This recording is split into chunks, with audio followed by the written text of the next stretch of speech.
William Ruto touched down in Beijing on Tuesday, kicking off a 5-day visit aimed at deepening Kenya's growing ties with China.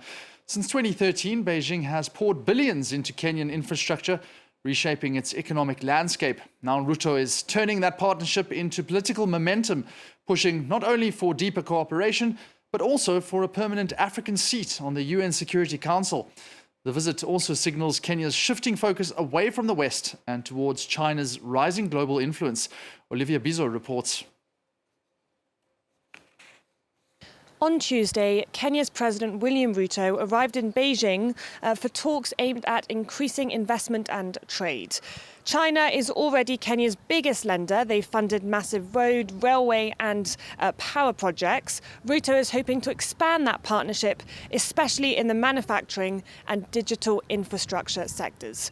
But this trip is not just about business. Ruto is also hoping to push for Africa's permanent seat at the UN Security Council. He says that the current system is outdated and that Africa deserves a stronger voice in global decision-making.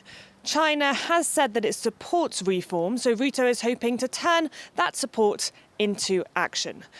While this trip does suggest a tilt towards Beijing, Ruto definitely emphasised that he is not taking sides. In a speech that he gave this Wednesday, he says that Kenya is neither facing east or west, but it's facing forwards. He also emphasised that he wants Kenya to serve as a bridge between East and West. Relations with the US do still remain strong, but it looks like Ruto will increasingly be prioritising his relations with Beijing as investments do come a lot faster and there's a lot less political instability, especially since US President Donald Trump came to power.